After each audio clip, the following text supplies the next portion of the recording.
Seja muito bem-vindo ao canal João Paulo Fonseca. Eu sou o pastor João Paulo Fonseca. Estamos juntos para mais um vídeo e hoje é dia de review. A gente vai apresentar um livro muito interessante. Fiz a leitura completa dele e particularmente gostei. O Credo dos Apóstolos, as doutrinas centrais da fé cristã, do Franklin Ferreira, uma publicação da editora Fiel. Bom, o que esse livro vai trabalhar? Ele vai trazer um estudo baseado no Credo dos Apóstolos, né? Que é um escrito bem antigo da igreja, que remota aí do tempo dos pais da igreja, né? Então a gente vai estar mostrando um pouquinho desse material para vocês através do review. Vou deixar na descrição do vídeo o link, caso vocês queiram adquirir esse material. E comprando pelo nosso link, vocês ajudam o nosso canal também, tá? Então vamos lá. É uma publicação da editora Fiel, cerca de 270 e poucas páginas, capa brochura, uma capa até bonita. Aqui tem duas orelhinhas de marcação de página. Aqui tem uma fotografia do Franklin Ferreira, que recentemente ele recebeu aí o título de doutor em divindade, né? Então vamos conhecer um pouquinho do material. Bem, a editora Fiel, ela tem assim livros com uma diagramação bem interessante, qualidade do papel, do material, aquela folha meio amarelada, né? Aqui tem uma ficha catalográfica, uma dedicatória, e aí nós entramos aqui no sumário. Bom, como esse material vai trabalhar? Ele fez uma análise, ponto por ponto, palavra por palavra, do Credo dos Apóstolos. A primeira parte ele traz uma explicação do que seria o credo, depois ele vai desenvolvendo um estudo ponto por ponto de cada um dos artigos. Então, o primeiro artigo, Deus Criador; o segundo artigo, Deus Redentor; o terceiro artigo, Deus Restaurador, e aí ele traz uma conclusão e alguns apêndices. Aqui a gente tem um prefácio da obra. Eu fiz várias marcações, né? Evidentemente que o Franklin Ferreira é um pastor calvinista, né? Um teólogo calvinista, então há algumas abordagens aqui a gente percebe a influência calvinista, né? Então, para você que quer saber a linha teológica, aí a gente encontra influências calvinistas. Para quem não é calvinista, para quem é arminiano, é só saber filtrar bem, né? Que consegue utilizar e reter aquilo que seria mais próximo aí à sua linha de pensamento. Aqui tem uma introdução. Nas capas de cada uma dos tópicos aqui, ou dos capítulos, melhor dizendo, ele traz sempre uma imagem, né? Alguma coisa mais histórica. Então ele traz aqui uma introdução com relação do que seria o Credo dos Apóstolos. Aqui, por exemplo, ele traz qual é o Credo dos Apóstolos, né? Então aqui tem o Credo. E também o Credo em latim, o original, que seria em latim aqui, né? Então, esse seria o credo. Creio em Deus, o Pai Todo-Poderoso, Criador dos céus e da terra, em Jesus Cristo, seu único Filho, nosso Senhor, que foi concebido pelo poder do Espírito Santo, nasceu da Virgem Maria, padeceu sob Pôncio Pilatos, foi crucificado, morto e sepultado, desceu à mansão dos mortos, ressuscitou ao terceiro dia, subiu aos céus, está sentado à direita de Deus, Pai Todo-Poderoso, donde há de vir a julgar os vivos e os mortos. Aí ele continua. Creio no Espírito Santo, na Santa Igreja Católica. Creio no Espírito Santo, a Santa Igreja Católica, a comunidade dos santos, a remissão dos pecados, a ressurreição da carne e a vida eterna. Então todo o estudo desse material vai ser baseado nisso. Então aqui tem a primeira parte, a segunda parte, a terceira parte. Tá? Ele dividiu aqui naquilo que será abordado. E é interessante que como a gente entendeu aqui no desenvolvimento aqui no sumário, né? Ele divide cada parte em capítulos. Por exemplo, a introdução a gente tem 3, o preâmbulo a gente tem 7, e aí ele vai desenvolvendo os primeiros artigos, primeiro artigo, segundo artigo, terceiro artigo. Então, Credo e as Escrituras. Gente, ele vai trazendo um estudo do Credo dos Apóstolos, tá? Uma interpretação do que seria o Credo dos Apóstolos, né? Então nós cremos que a Escritura é a palavra de Deus, cremos que quando paramos para meditar no texto sagrado, Deus mesmo fala conosco por meio do Espírito Santo às nossas mentes e coração. Porque não há, então, creem na Escritura Sagrada? Trazer uma explicação sobre isso, tá bom? Vamos aqui caminhando no material, né? Credo como símbolo de fé. E aí ele encerra essa introdução. E aí entramos no preâmbulo, né? Tem uma ilustração aqui, uma imagem, né, dos 12 apóstolos. Eu creio. Então, começamos essa exposição pela primeira palavra do símbolo creio. Alistair McGrath, em seu comentário ao credo, afirma que o credo foi escrito em latim. Então, a gente tem aqui um estudo trazendo um pouquinho da parte histórica, né? Como foi a composição,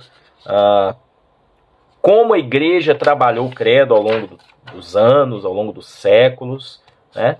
E ele explica uma coisa muito interessante, que ele vai falar o seguinte, que o credo, claro que não é inspirado no sentido de ter uma validade como texto bíblico, mas ele é baseado na Bíblia.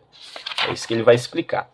Então, uma fé pública e comunitária. Nós somos chamados, todos nós, não somente pastores, missionários, teólogos, seminaristas, mas toda a Bíblia, toda a comunidade cristã, estarmos aptos a expressar de forma bíblica, clara e racional nossa crença, como revelada na Escritura. Em outras palavras, o que se crê é o que se confessa.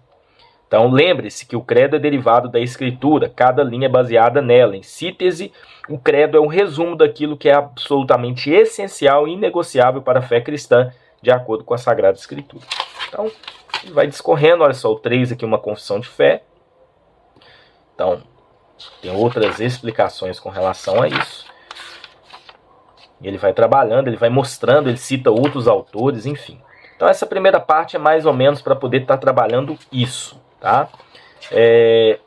Ele traz aqui um estudo muito completo, te dando assim uma noção boa sobre a importância do credo como algo que nos leva a entender as Escrituras.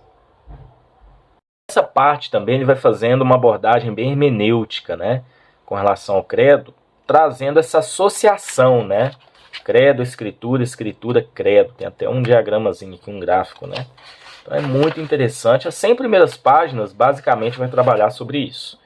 Aqui ele faz uma recapitulação. Estamos tratando da primeira palavra do credo, creio. Meditamos um pouco no que significa a palavra. Ela implica confiança, compromisso, obediência, de forma que aquele que recita o credo, aquele que medita no credo, tem que estar comprometido, tem de confiar naquilo que esse documento está afirmando nos enunciados posteriores, que trataremos em breve. Desenvolvendo, né? Olha só. Creio em quê? Em Deus. Então ele vai seguindo, né? Creio em Deus. Ele traz aqui um estudo sobre o que seria essa crença no Deus verdadeiro, no único Deus. Então ele faz aqui um estudo, uma abordagem bíblica, citando alguns autores também, com relação a crer em Deus. E o que nos leva a crer em Deus? Quais são as diretrizes? Onde nós baseamos a nossa fé? E ele vai desenvolvendo, né? Com relação a isso. E aí ele encerra essa parte e já entra no primeiro artigo, Deus Criador, já que ele abordou primeiro, creio em Deus, né? E aí a gente tem a continuidade, o Pai Todo-Poderoso, Criador dos céus e da terra. Então esse é o primeiro artigo, ele traz aqui o primeiro enunciado, creio em Deus, foi abordado, e agora o primeiro artigo, o Pai Todo-Poderoso, Criador dos céus e da terra. De acordo com a Escritura, esse Deus Altíssimo, esse Deus acima da criação, esse Deus vivo não é outro senão aquele que é o Pai, o Filho e o Espírito Santo. Na introdução, sugeri, segundo a tradição católica e luterana, incluir uma vírgula logo após. Ele explica aqui até essa inclusão, uma vírgula depois da palavra todo-poderoso, né? E aí ele vai trabalhando ponto por ponto. Primeiro ponto, Deus Pai pessoal e infinito, que é confessado no credo. E o segundo ponto, o Pai Todo-Poderoso. Ele cita passagens bíblicas. Quando nós confessamos, então, que Deus é todo-poderoso, estamos confessando não só que Ele sustenta todas as coisas, que Ele as mantém por seu poder, mas também que esse Deus pessoal é o Deus que se digna a dizer que nada é impossível ou inalcançável para Ele e que intervém em nossa história. Então, ele vai trabalhando, ele faz uma citação aqui da teologia sistemática. 3. Criador de quê? Dos céus e da terra, como está lá no credo, né? Então ele criou por seu poder todas as coisas do nada e originalmente toda a criação era boa. Aí ele vai explicando a questão da criação, das coisas. Ele cita aqui um cântico, né, de um hinário, E aí ele vai desenvolvendo. A criação é o teatro da glória de Deus. Então ele explica tudo isso também. A fé cristã é centrada em Deus e em sua soberania paternal e criadora. Então esse ponto ele desenvolve, né? Creio em Deus. Deus o quê? O Pai Todo-Poderoso, Criador dos céus e da terra. Então aqui a gente tem, antes da realidade concreta julgada pelos nomes, Deus mesmo se atribuiu a Sagrada Escritura e ele se chama Pai. Ele se dirige a nós como Pai. Ele requer de nós que nós o tratemos como nosso Pai, com santa ousadia. Aprendemos sobre o uso correto dessa linguagem no Pai Nosso. Então, interessante, né? Muito interessante. Chamado a cuidar da criação e intimidade, não religiosidade, para a gente ter essa intimidade com o Pai. O segundo artigo, Deus Redentor. Então agora a gente tem a segunda parte, que é uma parte bem grande, tá?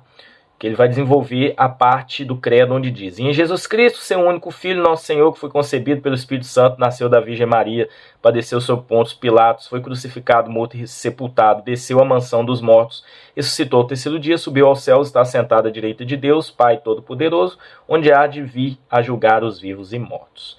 Então aqui agora ele vai fazer um estudo completo dessa parte, ele vai dividindo por pontos. Primeiro ponto, Jesus Cristo é o enredo unificador da Escritura.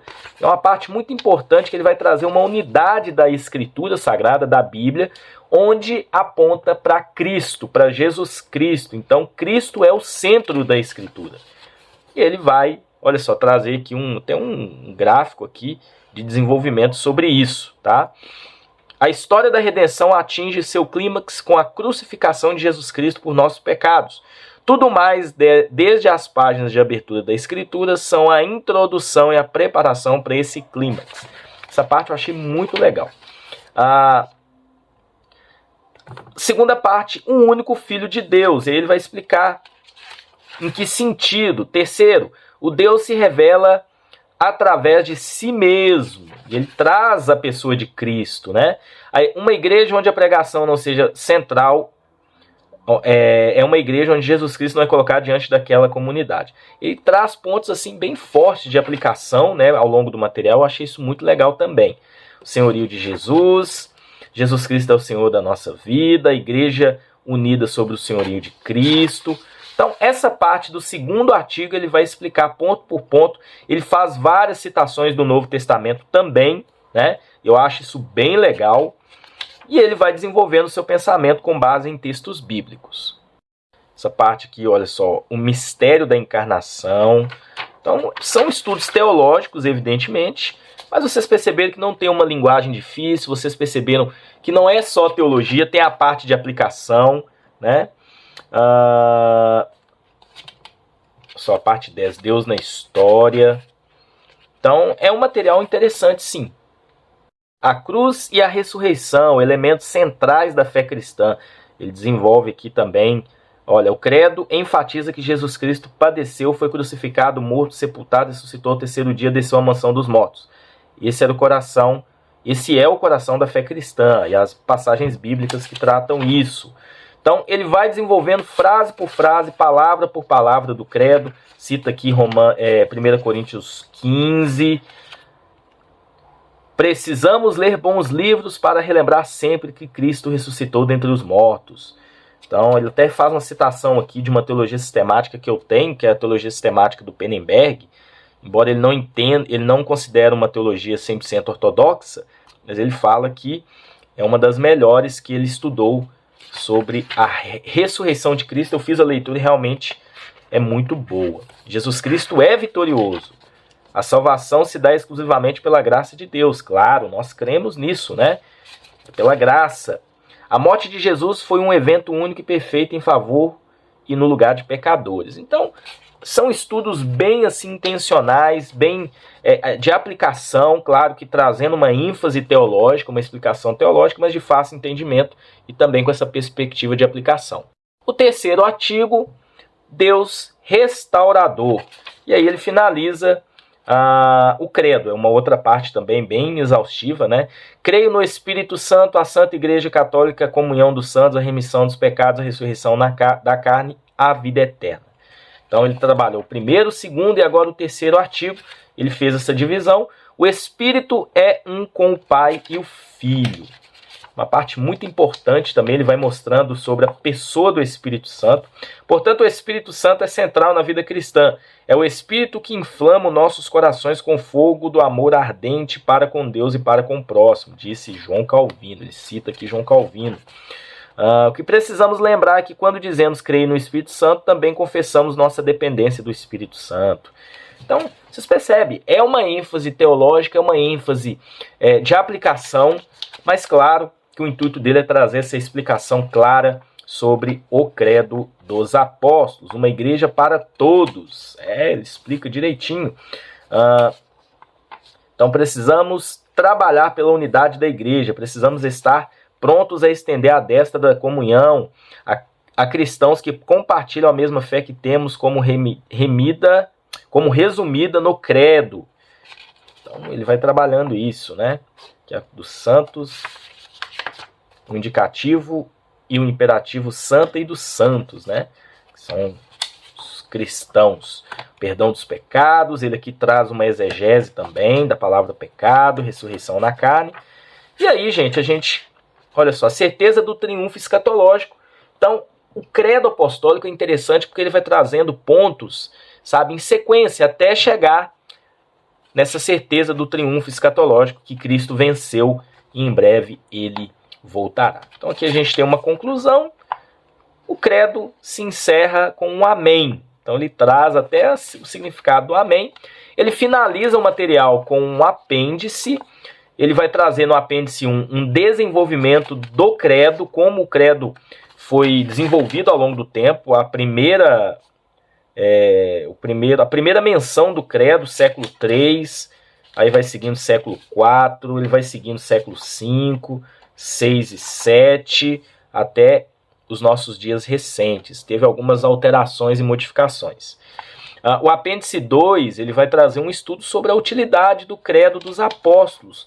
Como a gente pode utilizar o credo na igreja, através de estudos, como aplicar o credo nas pessoas, nos cristãos que a gente está ali instruindo e na nossa própria vida. Então ele traz um estudo bem interessante aqui e ele finaliza com uma bibliografia clássica, e aqui uma menção ao Ministério Fiel. Credo dos Apóstolos, de Franklin Ferreira, foi o review de hoje. Que Deus abençoe vocês e até um próximo vídeo, se Deus assim permitir.